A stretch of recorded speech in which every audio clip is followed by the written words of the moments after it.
Om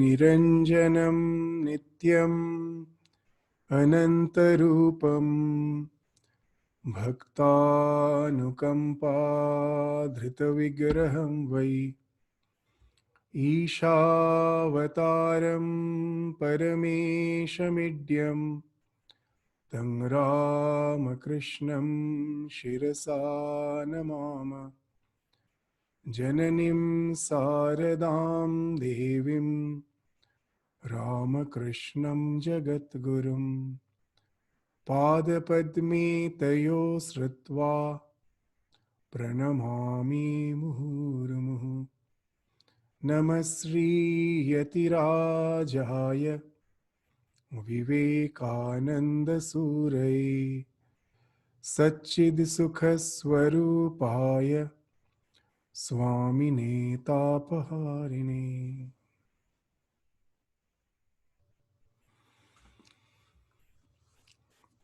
So in the last class, we have started with the second chapter of Karma Yoga. The title of the chapter is Each is Great in His Own Place. And as in the first few paragraphs, which we read and discussed in the last class,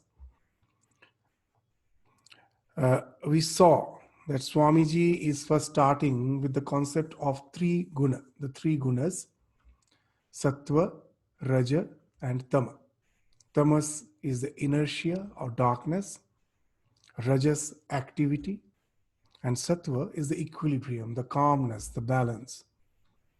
So these are the three states which can define the entire existence, the macrocosmic as well as the microcosmic. The entire cosmos can be described with those three states of existence, as well as the microscopic, the individual. Our individual existence can also be explained with the three states of existence. Now, Swamiji says that generally we have the idea, after giving an introduction about the three gunas, and based on which we find that broadly there are three types of personalities. Tamasic, those who are by nature lazy, indolent, obsessive, and the Rajasic, who are ambitious, active, and the Sattvic, the calm, equipoised, was always in equilibrium, contemplative. So these are the three types of nature we find is prevalent in the human being. It's not that a particular human being has only a specific guna. It is a predominance. The predominance of a particular guna defines the character of that person. So after saying that, Swamiji was now going to introduce the concept. What's the concept? That each is great in his own place. Means we cannot just define morality by a single standard. As per the gunas, as per the temperament of each and every human being, there should be some gradation of our ideals, of our moral code of conduct. It cannot be the same for all. The mistake which we do in the society by thinking that there should be a single standard, moral standard for all. And that becomes the cause of all turmoils, tensions. And after just speaking that this as per the gradation of these three gunas, and as per the variation of our nature based on these three gunas, we should have different ideals. After saying that, the first example which he brings into our discussion is the ideal of non-resistance. Resist no evil, resist not evil. So our discussion was concluded in the last class just by citing some example that how resist not evil can be the highest ideal, and how it has been actually exemplified in all the religions.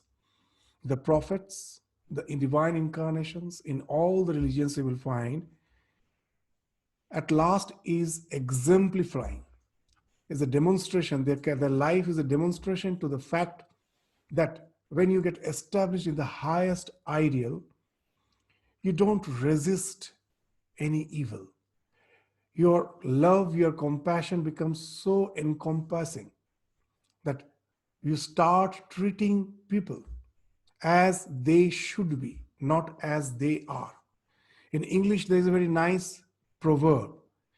If you treat a person as he or she is, the person remains as he or she is. If I treat the person as he or she should be, the person becomes as he or she should be. It's a wonderful proverb. So innate divinity is within all of us. All the so-called, the good, the evil, all the uh, tags which we hang in each and every personality is something very, very superfluous, is something external. It's just the surface.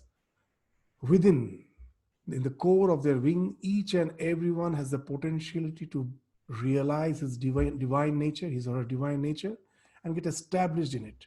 And the life becomes a spontaneous expression of goodness. There is no dichotomy in Vedanta. Generally, we find that the idea that good and evil coexist. Good and evil coexist. God is there, Satan is there.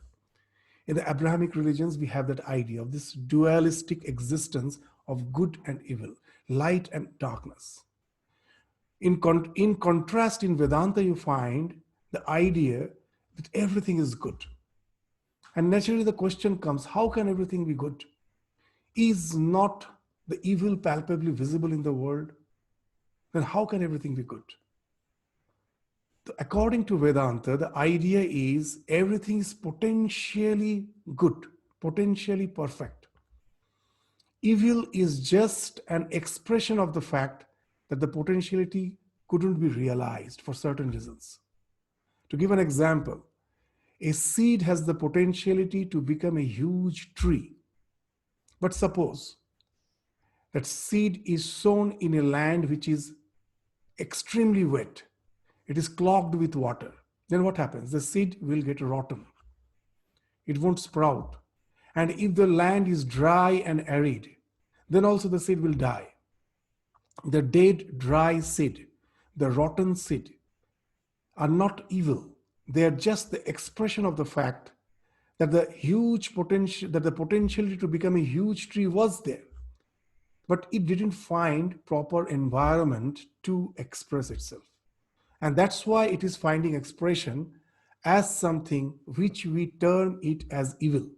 It as such has no existence.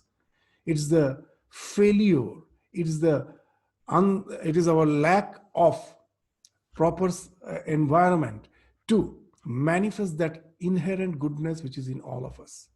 Now, all the avatars, actually, they have full of compassion because they never see the surface. They see the core. And with a sense of reverence, with sense of respect, they deal with each and every being, seeing the divine within. It is just to remove the covering and the divinity will be expressed. Suppose a small child speaks some untruth, just lies something. And if I say you are a liar, it itself is a biggest untruth because the boy has just lied for the time being. But I am designating that boy or the girl as a liar, as if through eternity he or she is going to be a liar. He was or she was a liar, he is a liar, will be a liar. It's not the fact. The fact is, yes, at this moment, he or she has acted in a very silly way by lying. So I can say that I have never expected that from you. You will find in the Bhagavad Gita, when Arjuna is thinking of forsaking the war, Krishna is never abusing him by saying that you are of no use. He is saying, I never expected that from you. That's the language, that you are such a great soul. I have never expected that. So all the avatars have that type of attitude, that what you should be, this act which you are doing It is something temporary. It can be washed off. The potentiality which is within you can be realized. And that speaks of their unbound compassion. And in the last class, we cited a few examples that from all the religions, that how the avatars, all the divine incarnations, is exhibiting the fact that with love we can conquer the world. We need not have to resist the evil, go against it. With love, we can just compare, just like a mother's love conquers all the what you say, the evil doings of the child. The child at last realizes this unconditional love of the mother and behaves properly. The same way we find that the avatars by love has conquered the world.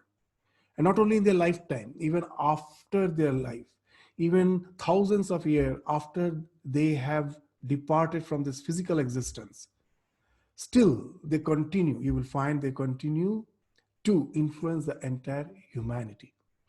So now we will go to a bit elaborate discussion of this idea that how come resist not evil be the highest ideal.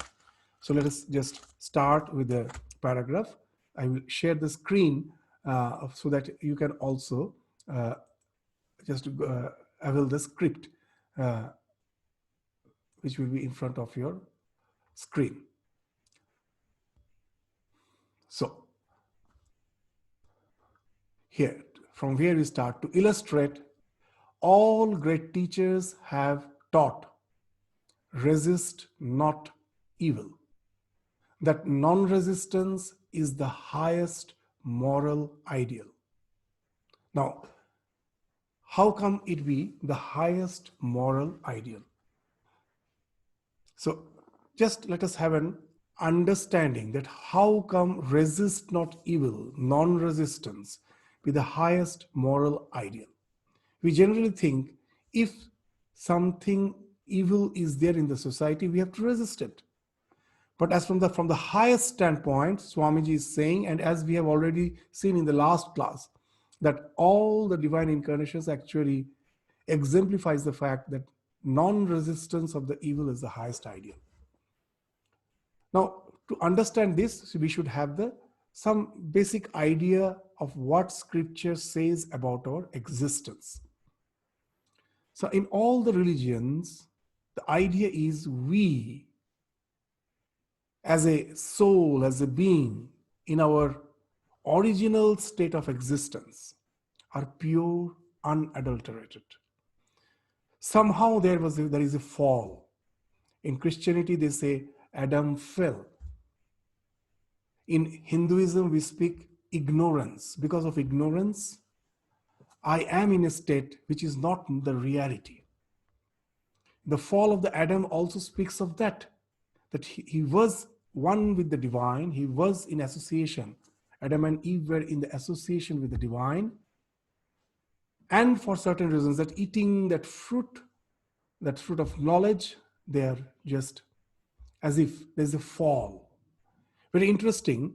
Sometimes we give too much importance to the fall and say that we all inherit that evil which our predecessor, this Adam and Eve, from that they disobeyed God, and that the disobedience is the thing which we inherit. Swami Vivekananda, when he was in the West, he told it is a very, very negative way to understand that idea of our origin. If we really try to understand our origin, it is not that instance when Adam and Eve disobeyed God and fell. Before that, they were one with God. So why should we start with the fall? We were one with God. Even Adam and Eve were one with God.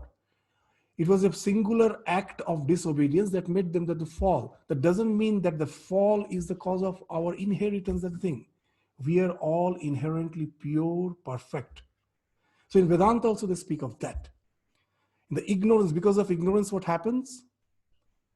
The idea that I am this individual being, this idea becomes prevalent in our mind. They say that ultimate reality, that non-dual consciousness is non-local. It has no locality.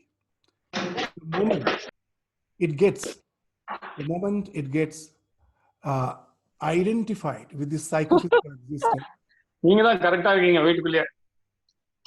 Hi பாரு, கொஞ்சம் அவுத்து விட்டு ஓடி வந்து இருக்கும் பாரு.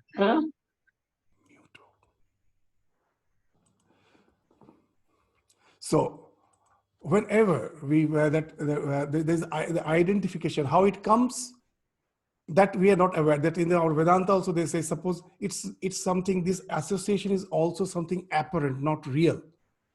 Just the way if I place a red flower in proximity of a prism, the prism as such there is no change, but it appears to have taken that red tinge. Similarly, when the mind comes in association with the conscious principle, the mind is actually inert. It appears to be conscious. And it starts thinking itself to be the conscious principle. And from that, what happens? Anything that is favorable for my psychophysical existence, I think it is favorable for me. And I get attached to it. Anything which is not favorable for my psychophysical existence, I think it is the thing which is not favorable for me, for my existence. Actually, in real sense, nothing can affect the real me. But as I'm associated with the psychophysical existence, now I start thinking that it is going to affect me, harm me. And so the question of dvesha, hatred, the question of abhinivesha, the fear of death, all this comes into existence.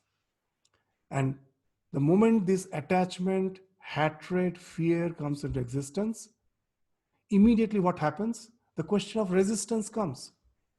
That whenever out of ignorance I think myself to be this limited individuality, I forgot my real nature, and now I get associated with this body-mind complex. And now because of raga, dvesha, abhinivesha, what is constantly happening? Constantly I am resisting the things which is going to harm my psychophysical existence. So this resistance is the product of ignorance. But this is the thing again which is responsible for the so-called biological evolution. To give a common example, you all will understand, there's the first biological evolute, a microbe. What happens? That the moment that conscious principle thinks itself to be that minutely small microbe, immediately a little more light can kill it. A little change of the weather condition can kill it. So constantly it is fighting with the nature. It is resisting the nature. And in the process, what is happening? It is trying to equip itself more and more to fight with the nature. The entire evolution is this equipping oneself more and more to fight with the nature. So what we do, as a microbe, we were a single cellular organism. Now we started conglomerating. Various cells started forming colony, and they started dividing the labor. That previously one cell did everything, respiration, digestion, everything. Now there's a division of labor. That you do this work, we do this work, and that way, as a group, we start fighting the nature in a better way. As a human being, we will find the particular cells of the heart has a particular type of job. The cells of the lung have particular type of job. One is for the circulation, one is for the respiration, the stomach for digestion. So it's not that all the cells are doing all type of work. So they have divided and formed a complex structure so that I can fight with the nature. Now, why this fight has developed? From the ignorance it started. That nature is there to annihilate me, kill me. I have to fight with it so that at last I gather sufficient strength to win over it. Now, what happens at last as a human being? That's the junction. It is a time where this realization comes, it dawns. that I'm already perfect. It is because of the ignorance that I am this microcellular organism, and from there, this all this conglomeration evolution has happened. From this idea, basic ignorance, I was trying to evolve. Why? That so that the nature cannot annihilate me. But in reality, I am already perfect. This entire thing has happened because of the ignorance. And then that the spiritual journey starts. When the spiritual journey starts, when that realization dawns that I'm already perfect. All this fall was because of the ignorance. All this happened in this the so-called biological evolution is all happening because of that ignorance. And I can never win over nature as a physical existence, as a limited being. It's a futile attempt, and there is no use of it, because in reality the real me is already perfect. The nature has no hold over it. And this realization is the foundation of renunciation in all the religions. There's enough of this mad chase. Let me get established in my real nature. Let this phenomenon, existence, be of no importance to me. It's flowing, let its flow. I let me detach itself instead of being a participant. Let me be the witness of all the games going on. I know and nothing can affect my real existence. The entire existence is just like a procession going in front of me with lot of merrymaking is there. Sometimes some fight may be there, quarrel may be there, merrymaking may be there, but it's just a procession. It's just a procession. In no way it is going to affect the real me. So here the renunciation starts. Here the question of non-resistance starts. The moment we get identified with our real nature, which nothing can annihilate. And again, you will find all the religion believe in that, the immortality of the soul. The soul is not going to be annihilated. It is going to exist. This existence is just a temporary uh, existence. In point of time, at certain point of time, it started. At certain point of time, it will end. And as long as I'm there, I'm constantly going through some changes. But it is not something permanent. It is just a passing phase. So this resist not evil, now we will understand how that any in all the spiritual journey, in all the religion, the divine incarnations you will find has reached the state where you will find that all the resistance has fallen off because they no more relate themselves with this psychophysical existence. They are already established, their awareness is established in their real self. So now this physical existence itself they start considering as disease. It's a disease, it's a bhava roga. Why it's a bhava roga? Even in our day-to-day life, you will find that when I am healthy, I am not aware of any particular part of my body. The health as if throbs through my entire body, pulsates through my entire body. When I feel that I am diseased, what is the symptoms? The moment I start saying, oh, I have a headache. Oh, my heart is paining. Oh, my knees are paining. I have a stomach ache. So when you were healthy, you were not aware of any particular part of your body. The health was throbbing through your entire body. So the moment you are diseased, dis-ease, the ease has gone when your consciousness gets localized to the head, to the heart, or to any particular part of your body.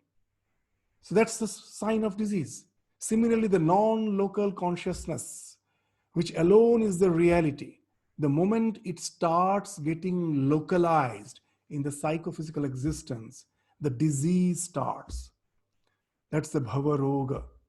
The moment I realize that I am non-local, this locality is out of ignorance, immediately you go beyond, you're cured of this disease. This disease state which was temporal, that is no more for you. You get cured and again you get established in your real nature, and all the resistance automatically falls off. In the life of Rama, in all the avatars, you will find that it is there. Uh, in the life of Rama, Krishna, in Ramakrishna's life, I'm just giving an example. When he was suffering from cancer in his last days, one of the devotees suggested that you have such tremendous power. If you just concentrate your mind, focus your mind for a little short while in your throat where you have the cancer, it is bound to be cured. Ramakrishna kept silent for some time, and then what he replied was wonderful. The mind which is habituated to be always in the lotus feet of the divine, how can I bring that mind to this cage of blood and flesh? So just see that sometimes we find no sense out of it, but it's a wonderful state of existence where it is almost impossible. And in our Swami Vivekananda in the West, when he was giving lecture, he told there are two types of courage. One is the physical courage to face the cannon, to be in the front line of the battlefield and face the enemies to save your country. That is one type of courage. Another is a spiritual courage. What's that? And he used to give an example. A realized soul used to stay in the forest under the tree, and throughout the day he will chant, so aham, so aham. I am that. I am that conscious principle. So constantly he used to chant, being aware of his real existence. It was not just a mere lip service. It was something which was coming out from his heart. And on the opposite side, in the forest was by the side of a river, and on the other side of the river was the village. Even the villagers could hear the chant that a renunciate is in the forest constantly chanting, Soham, Soham. And one day, that holy person was seized by a tiger. He was attacked by a tiger, and the tiger dragged him deep inside the forest, holding his neck. And the villagers could hear the chant of Soham till his last breath. The more he was dragged inner into the forest, the more the voice was becoming feeble. But till his last breath, the chant was there. Ramakrishna used to say, very interesting thing. If it is not from your heart, if it is just from your lips, then what happens? It's just like a parrot. You may teach a parrot the name of Rama, but when the cat catches it, the wild sound comes out. It forgets that Rama. That Rama chanting is okay. When you have taught him, you ask him to chant, it chants. But when it is in danger, when the cat catches it by its throat, then that wild sound comes out. It forgets Rama. So for most of us, all our chants are just something which speaks of our mere belief. It's just superficial. So when any crisis comes, we find we have forgotten. The real test of realization is that even in the moment of crisis, once you have realized this, I am not this psychophysical existence, where the question of trying to fight to save my life comes. You know that with the passage of time, for certain cause and effect, this body has come into existence. It will depart in certain ways. It is bound to either the tiger or the disease. Something is there to take it away. And they are least bothered. They're just still constantly established in their real nature. So that's the highest ideal Swamiji is speaking of. Those who have raised that state, you'll find in all the divine incarnations, in the life of Shankaracharya, we say that the avatars come with a divine mission. But actually, it is not they who have the mission. Most probably, they are just, their body-mind complex is an instrument through which the divine is serving some purpose. But if I take that individuality, you will find there is no such mission. Why? When Shankaracharya was asked by a tantrika that I am performing some rituals in which I have to give one sacrifice, I have to sacrifice a human being. And if I can sacrifice you, I will get tremendous merit because you are a pious soul. Uh, will you please allow me to sacrifice you? Immediately agreed. Just see, where is the question of mission? Nothing. There's no resistance. He just agreed, okay, this body after all has to pass away. There's this fellow thinks that if he can sacrifice this body, it will be of his use. Let him use it. It's only one of his disciple, Padmapada, who comes to know that he comes, I'm not going to the entire story. He comes to the rescue of Shankaracharya. I'm just giving this example. There are so many examples. In Swamiji's life, he was sitting in the forest and tiger came. He also had that same thought that yes, in a short time it is going to devour me. So after all, what's this psychophysical existence for? At least it will meet the hunger of this tiger. Let it come and devour me. For some reason, the tiger after some time was stared at Swamiji and then just went away without harming him. But his attitude, when Swamiji is later relating, his attitude was that. So this non-resistance comes when you get established in that realization, the highest spiritual realization. But can that be imposed for all those who have not realized? Impossible. So now let us continue. We all know that if a certain number of us attempted to put that maxim fully into practice, the whole social fabric would fall to pieces. The wicked would take possession of our properties and our lives would take possession of our properties and our lives and would do whatever they liked with us. Even if only one day of such a non-resistance were practiced, it would lead to disaster. Yet intuitively, in our heart of hearts, we feel the truth of the teaching, resist not evil. This seems to us to be the highest ideal, yet to teach this doctrine only would be equivalent to condemning a vast portion of mankind. So he's gradually coming to that ideal. It's the highest ideal, but it cannot be implemented as the only ideal for the entire human society. It has to evolve to that state to realize. Till then, if all the human try to imitate, in spiritual life, imitation is never advisable. I have to transform myself from within. Just by imitating a person will actually speak of just the opposite trait. Instead of being the sattvic, it will be the tamasic trait. How it means, apparently it may appear that that such and such person is non-violent, is in no way harms other in any circumstances, but inwardly, most probably, he is extremely weak. He's full of repentance, grudge, but he's not showing. He or she is not showing. And inside, he's just repenting. He is constantly thinking that why I have not resisted, I should have done it. That repentance is going on. Outwardly, that calmness may be there. So it is actually just the opposite. Externally, it may look alike, but actually no growth has happened.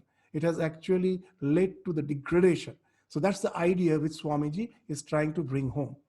That though we intuitively feel that that's the highest spiritual ideal, but that cannot be something which can be practiced by all. So this, yet intuitively in our heart of hearts, we feel the truth of the teaching, resist not evil. This seems to us to be the highest ideal. Yet to teach this doctrine only would be equivalent to condemning the vast portion of mankind.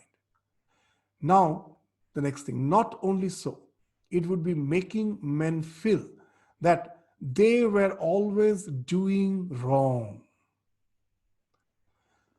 So inwardly, I'm feeling wrong. There is a very nice, that in Shankaracharya's Viveka Chudamani, when he's defining titiksha, it's a wonderful definition he's giving. What's the definition he's giving? That sahanang sarva dukkhanam apratikara purvakam chinta vilapa rahitam sa titiksha nigadyate. Sahanang sarva dukkhanam. Without resistance, I forbear all the sufferings. Apratikara purvakam, without trying to remedy or ramify, I just bear. The next line is important. Chinta vilapa rahitam. That inside, that grudge is there. A sense of revenge is there. I'm not showing it. Inwardly full, my heart is full of hatred to the one who is harming me. Inwardly, I feel that hatred, rage, anger. But somehow I feel that I have a defeatist attitude, that I cannot do anything. He's more powerful and I keep calm. That is not going to help me anyway. So, not only so, it will be making men feel that they were always doing wrong and cause in them scruples of conscience in all their actions. It would weaken them. And that constant self disapproval would breed more vice than any other weakness would. In the modern psychology, there's the idea of learned helplessness. What's the learned helplessness like? That if we, at certain point of our life, have gone through some inescapable trauma, we of course have so many traumas in our life, but there may be some small. With our own effort, we can get rid of it. But there are situations we all have faced in our life that we feel we are cornered. All our efforts seems to be futile.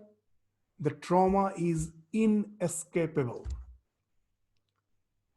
When that happens, the next thing happens is learned helplessness. And that leads to defeatist attitude. To give an example, in India, the elephants are domesticated. In the temples, you will find that huge elephants are there, which are used for taking the deity in the procession. So they are quite tamed and domesticated. How they have been domesticated? Now, when these elephants were young, small, one of the leg was tied with a very strong iron chain to a stump. The baby elephant never liked that bondage. Throughout the day, it is to struggle, fight, try to get rid of that bond, that chain. It will pull, try to drag it, nothing is to happen. That inescapable trauma now leads to learned helplessness. What happens? Now, when the elephant is quite big, you will find an interesting thing. The Mahout, the one who is the caretaker of the elephant, has tied one of the legs of that elephant with a very weak rope. The elephant never tries to break off that rope. Why? It has developed that idea, however I may try, nothing is going to happen. See, in our life, it happens that once or twice we have went through that inescapable trauma, but that develops a learned helplessness. In future, there are so many situations where I have the capacity to really overpower all those factors which is the cause of my trauma. I to excel, I have the power, but I never try. I have developed that learned helplessness. I have this helplessness I have learned through the previous circumstances. There's learned helplessness, and that develops into a defeatist attitude. So that person also looks to be very calm and docile. Whatever you do, nothing is happening. Is that person and the one who has went to the realization of his of his conscious nature, which is non-local, nothing can affect it, and doesn't resist. Are they both the same? So one is constantly having that sense of repentance, that sense of defeat, that he's such a poor fellow. So these two may appear to be same. So in society sometimes happen that when I say resist not evil is the highest attitude, these type of person, though they are suffering within, will try to pacify themselves by trying to feel that, oh, after all, I'm practicing the highest ideal. So here is how we fool ourselves, constantly fooling ourselves. That's why Swamiji has brought this topic. It's not mere academic. You will find it is having a lot of practical implications in our day-to-day life. Philosophy is good, but most of the time we philosophize our weakness. Philosophy is good, but we are philosophizing. Most probably, I don't have the capacity to face the circumstances of life. Now I act as if I am a sadhu. Oh, I have lost interest in all those things. I am a spirit. But most probably, I am not yet up to it. Why Swamiji is speaking all those things? Because when he was a parivrajaka, he was going to the length and breadth of India before going to the West. He saw that India for thousands of years was in that stupidified state. How? Very interesting that what Swamiji is speaking is actually the entire history of the Indian nation is there in the back of his mind. In the Vedic age, there's a wonderful concept of society was there. There were 4 ashramas: Brahmacharya, Grihastha, Vanaprastha, Sannyasa. There were 4 Purusharthas: Dharma, Artha, Kama, Moksha. What are they? Dharma means as a small student, as a brahmachari, as a student, the first phase of life, you have to internalize the values. That's the real education. It's not just mere book learning. Internalize the values which will hold you. If you don't have those values, if those values have not formed your character, you will be easily lured. You will be easily lured by all the so-called apparent pleasures of life. Very easily lured. You will get off the track.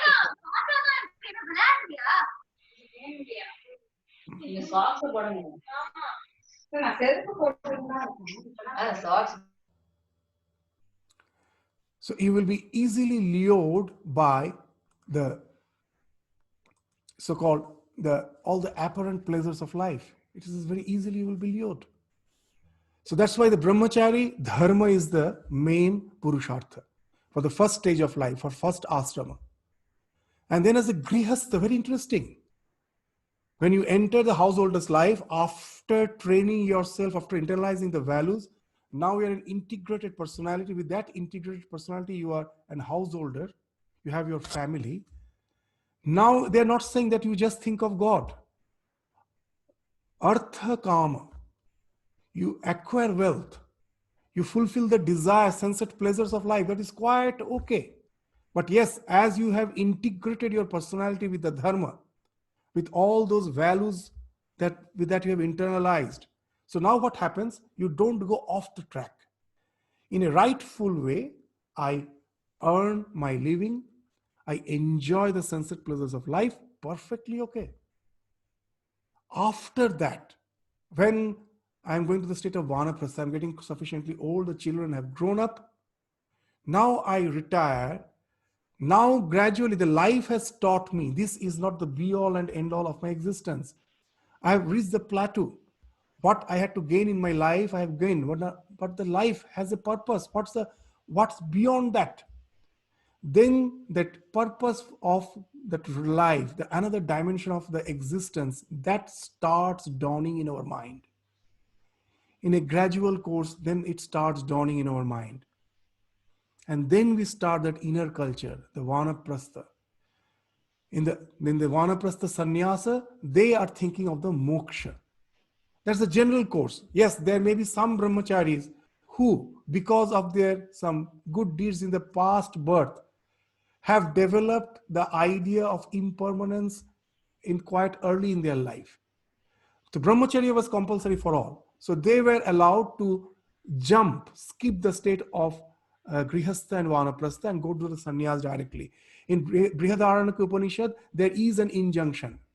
Yat ahareva virajit, tat ahareva prabrajit. The moment renunciation comes, move out. Grihatva vanadva. Either you are a grihastha or a vanaprastha, you need not bother. Move out. You are entitled to go for the moksha. But you will find, as per the state of my existence, the society was so well structured that I had a particular type of ideal. But after the post-Vedic period, gradually we find people forgot about the other 3 purusharthas. Dharma, artha, kama. Only moksha. Even now, All speak of moksha, that moksha is the ideal. And then what happens? As I am not yet up to that ideal, uh, first of all, the Abhyudaya stops. The entire village, the Indian village, even now you will go, there are so many villages, they are in the suspended animation. What was there thousands of years back, it is just that way it's there. As all other Purusharthas have no meaning, the entire society is in suspended animation. And not only that, as I'm not up to that ideal, in the name of religion, all sorts of superstitions, all sorts of caricature, all sorts of useless practices, they start creeping in. As I am not up to that ideal, I bring down the ideal. So this twofold defects, this twofold evil come in the name of religion if we don't have that gradation of that Purusharthas. Swamiji saw that. And that's in the background of the mind when he's saying this. So they will find that how can you just say that moksha alone is the ideal? Try, go with the life, first try for abhyudaya. And when the life teaches you, you reach that plateau where you have reached all the worldly goals of life, and now that question comes, that what after this? As Ramakrishna used to say, khali pete dharma hoy na. That you cannot have religion in empty stomach. First fill your stomach, then answer these higher questions of life. As Swamiji used to say very nicely, that in those days the idea of socialism was quite prevalent in the West. Someone asked Swamiji, are you a socialist? He told, yes, I am a socialist because many one forgets. Because half a loaf is better than no loaf at all. What a nice statement. That yes, with the socialism, you speak of the sharing of the wealth so that all can thrive. But that is not all, that is just half a loaf. After that, does socialism answers the meaning of life, the question of the meaning of life, the purpose of life? If that it doesn't do it, then it is just half a loaf. It is good. Then no loaf. If you are hungry, if there is no, there is no distribution of wealth properly in the society, if there is exploitation, then many goes hungry. Compared to that, this is better, but that is not the all. That is not the be all and end all. That is just half a loaf. After that, another half a loaf is the thing which is actually fulfilled by us, which is actually, we get, our hunger gets satiated. We are half fed, that we get full, we get satiated only when that question is answered in our life. So now you will understand that what's the idea which Swamiji is having behind his mind when he's saying all those things. Not only so, it would be making men feel that they were always doing wrong and cause in them scruples of conscience in all their actions. However, they may try to philosophize, but their inner conscience never actually conforms to what they are saying. It would weaken them, and that constant disapproval would breed more vice than any other weakness would. To the man who has begun to hate himself, the gate to degeneration. Now you'll find the thousands of years of India, that the civilization got as if stagnated. There was a suspended animation as if in the entire society. Why? Because because that we took that moksha to be the only ideal. Abhyudaya was forgotten totally. So the gate to degeneration has already opened, and the same is true of a nation. So this of a nation is very important. When he is speaking of a nation, his own motherland is actually in his mind from where he has went. So this is true of a nation. So now he's saying our first duty is not to hate ourselves, because to advance we must have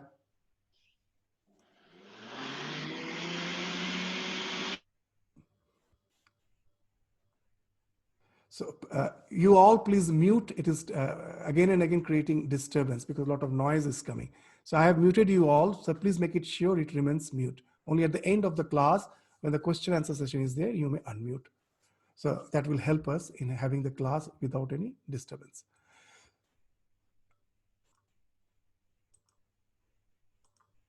So our first duty is not to hate ourselves, because to advance, we must have faith in ourselves first and then in God.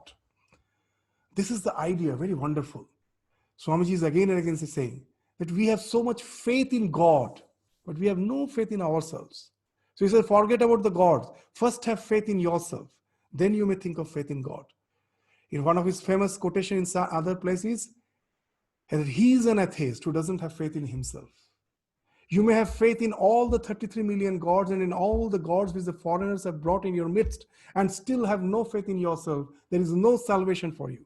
When Swamiji came back from the West, he was addressing the Indians in various places. You will find this sentence in so many of his lectures. Faith, faith, faith in yourself, faith in God. If you have faith in all the 33 million gods. In India, they say there are 33 million gods. If you have faith in all the 33 million gods and in all the gods which the foreigners have brought in your midst and still have no faith in yourself,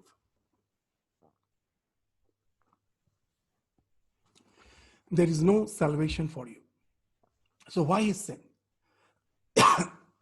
Because God has already equipped us with some faculties, with certain traits. If we don't realize that and just say God, please save me, how can even God cannot save us? There's a very funny story that will make this idea very clear. In a village which was just by the side of a river, and to protect the village from the water to flow into the river, from the river of the water to flow in the village, there was a dam, mud dam. And now some torrential rain was going on, and there was a leak in the dam, and it was in the dead of night, and the water started just flowing inside the village. It was just gushing in.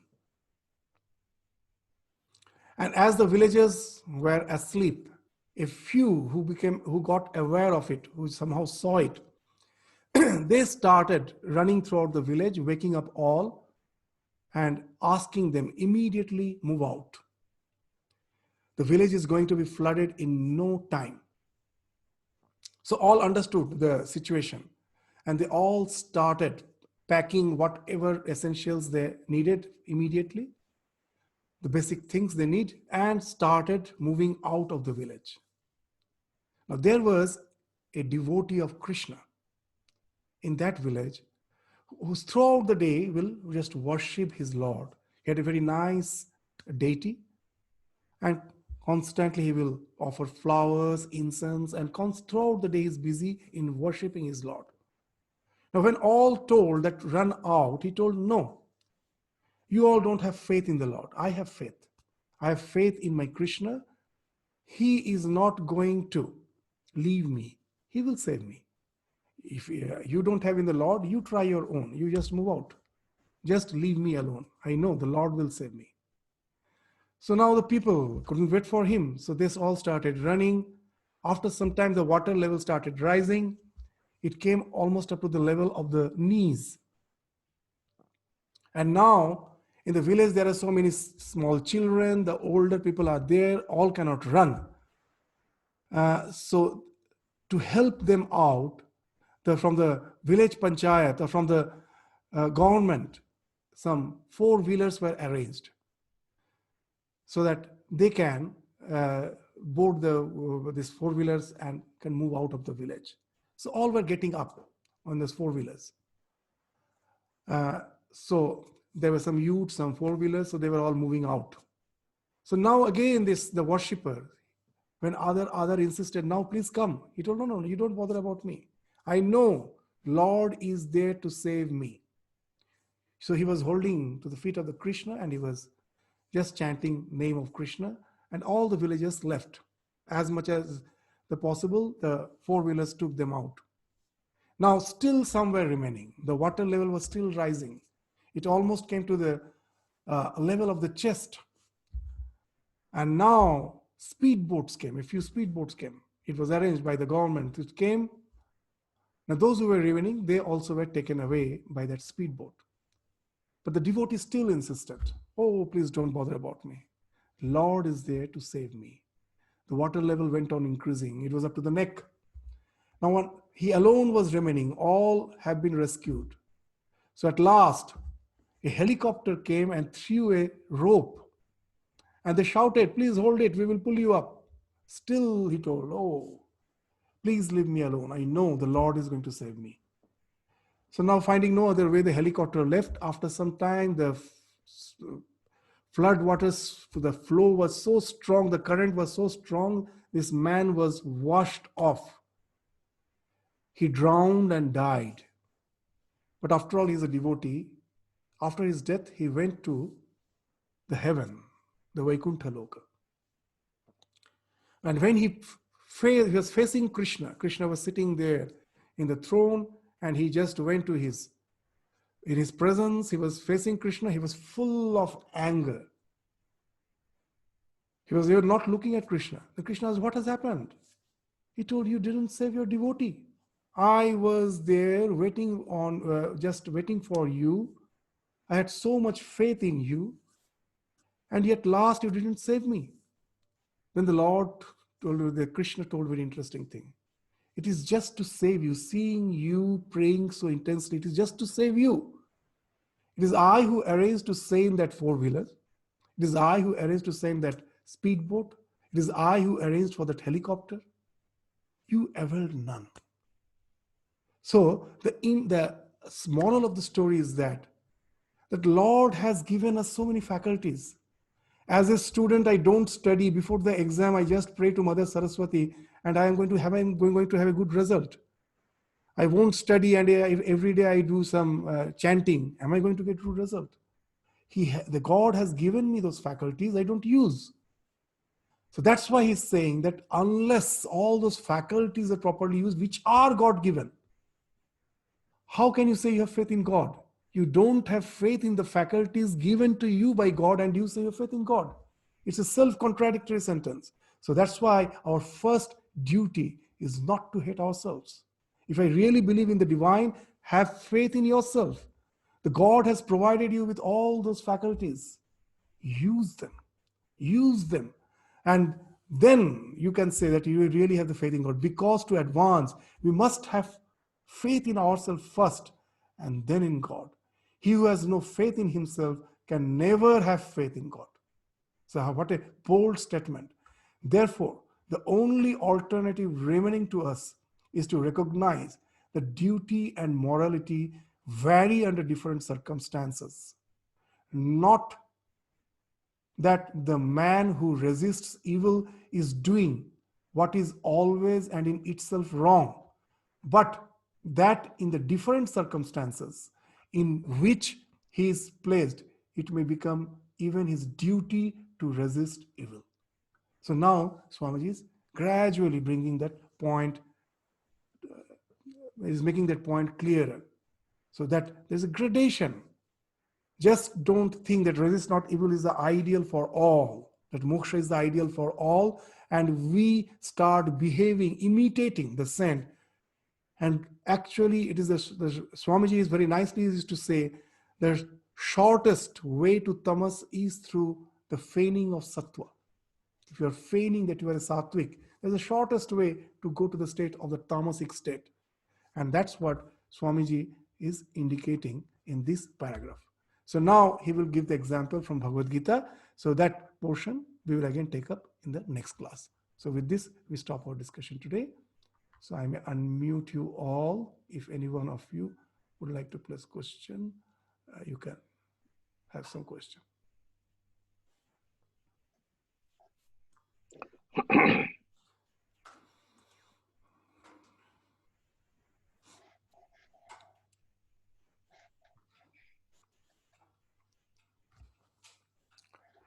Shall we conclude the class then? Namaskar. Thank you, Swamiji. Thank you, Swamiji. Namaskar. Namaskar. Thank you, Swamiji. Bye. Hari Om Swamiji. Hari Om. Hari ओम स्वामी जी। हाँ हरि ओम। Thank you Swami ji. हाँ नमस्कार। नमस्कार हरि ओम स्वामी जी। हाँ हरि ओम। नमस्कार नमस्कार।